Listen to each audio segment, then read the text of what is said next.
Oke, kita ngelanjutin sambungan yang kemarin ya.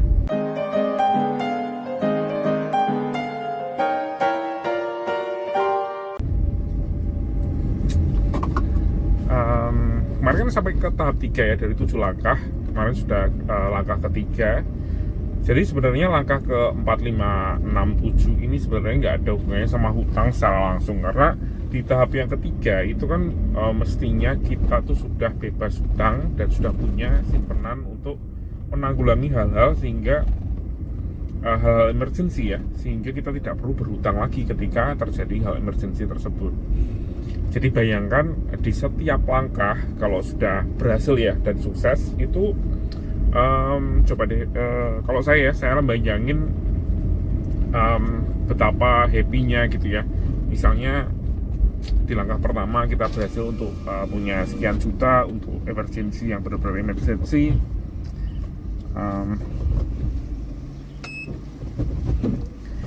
Dan di langkah kedua kita akhirnya bisa melunasi semua hutang kita, kecuali hutang rumah ya, cicilan rumah, tapi semua hutangnya lain itu akhirnya bisa selesai. Jadi semuanya itu sudah beres semua, nggak ada lagi kalau kita punya kantong kresek itu sudah nggak ada lagi yang bocor, sudah ditambal semua, jadi duitnya itu tidak ada yang berobos keluar masuk ke kantongnya bank.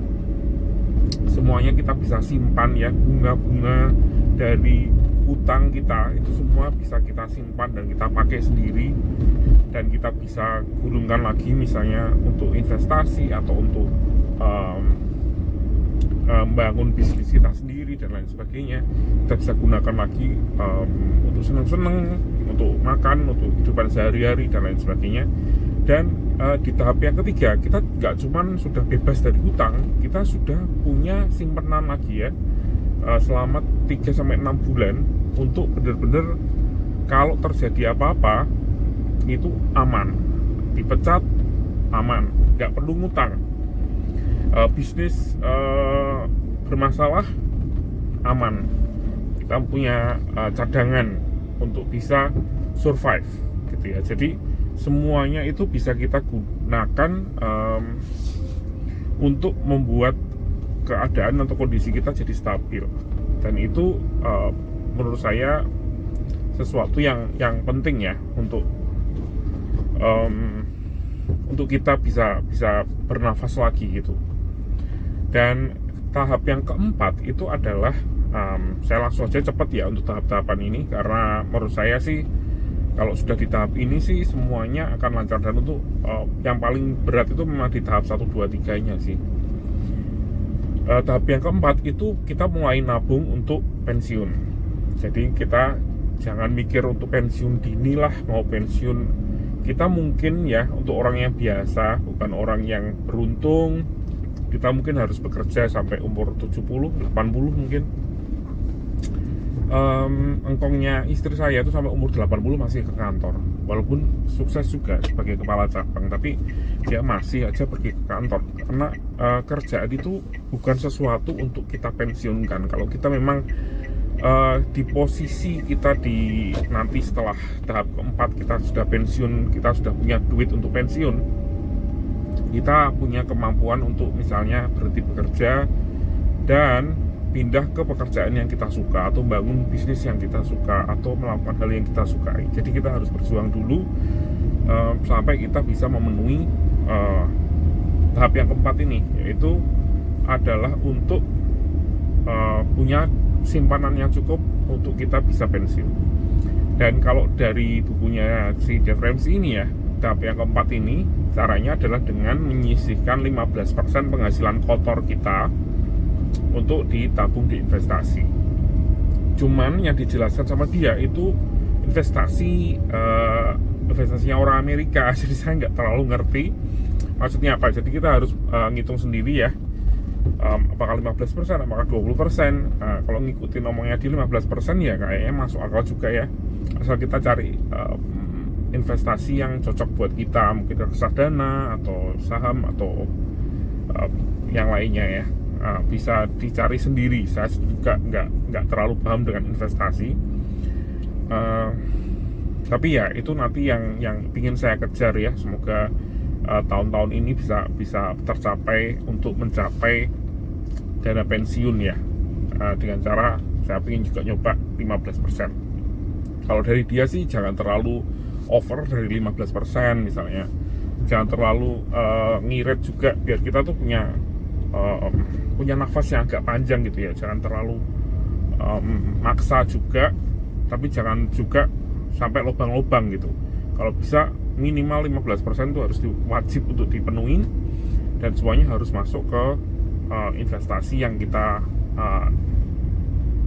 cadangkan untuk kita pensiun, sehingga kita bisa pensiun dengan harga diri.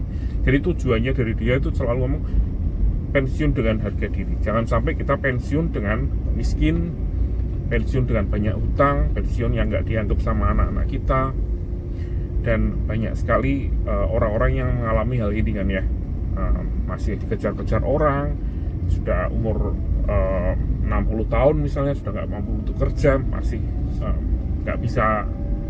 nggak ada pegangan sama sekali, dan masih dikejar-kejar hutang dan lain sebagainya. Jadi kita harus benar-benar berjuang selama kita masih mampu untuk menghindari hal itu. Bukan untuk hidup kaya, tahap keempat itu hanya untuk impas, sehingga kita tuh bisa kalau tua itu nggak perlu minta anak untuk cari duit, untuk minta makan. Jadi kita punya harga diri sebagai seorang manusia ya, untuk nggak ngemis misalnya ke anaknya kita untuk minta makan dan lain sebagainya, atau minta uang untuk obat dan lain sebagainya. Semoga itu bisa tercapai. Untuk tahap yang kelima, setelah kita ngurusin dana pensiun kita dan sudah oke, sudah berjalan dan sudah settle, kita sudah ngitung perhitungannya sudah jelas, ini sudah jalan beberapa tahun, kita bisa mulai untuk menabung untuk dana anak. Jadi dana anak itu setelah dana pensiun. Jadi sebelum kita punya dana pensiun, nggak usah mikirin dana anak. Dalam hal ini bukan dana anak untuk makan sehari-hari ya, tentunya itu kan tanggung jawabnya kita, tapi lebih ke dana pendidikan anak. Jadi untuk anak kuliah itu mestinya kita mulai menyisihkan dari sekarang. Kalau pendidikan sampai SMA sih kayaknya wajib ya, itu memang sudah beban orang tua, jadi kita harus menyiapkan itu semua. Tapi untuk kuliah kan biasanya kalau di Amerika kan memang untuk dana kuliah itu kadang dibebankan ke anak ya, jadi anaknya suruh ngutang sendiri pakai yang namanya student loan. Tapi kalau di Indonesia memang agak nggak umum ya, anak untuk ngutang sendiri. Biasanya memang di orang tua yang membiayai, tapi memang nggak sedikit orang tua yang harus berhutang untuk itu. Saya salah satunya dulu juga, orang tua sempat berhutang, bukan untuk berhutang ya, walaupun kondisi keuangannya nggak sedang baik-baik saja, sebenarnya nggak ada uang untuk itu, tapi dipaksakan untuk membiayai anak untuk kuliah ya. Dan ini jangan sampai terjadi, jangan sampai anak kita itu kesulitan ketika sedang kuliah.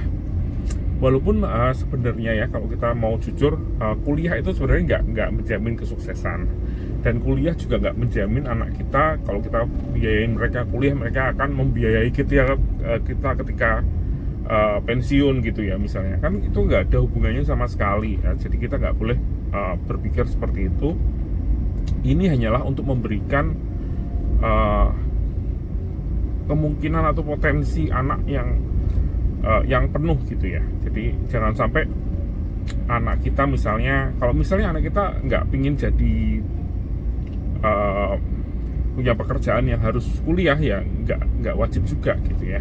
Tapi kan nanti untuk jaga-jaga aja, misalnya anak kita pengen jadi dokter, atau pengen jadi pengacara, atau pengen jadi insinyur, itu kan memang harus punya gelar.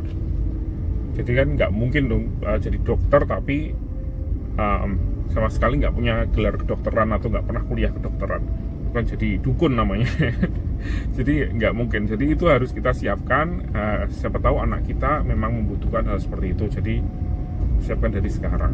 Itu yang nomor 5. Nomor yang ke-6 adalah melunasi hutang rumah kita. Jadi rumah kita untuk dilunasin semua.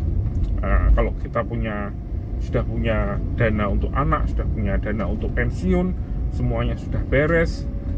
Yang terakhir adalah melunasi hutang terakhir kita, yaitu hutang biasanya adalah untuk kredit rumah. Jadi dilunasi aja sekalian. setelah tahap yang keenam itu sebenarnya itu kita tuh nggak bisa dibilang kaya, karena kita cuman impas saja, cuman orang itu harusnya kayak gitu.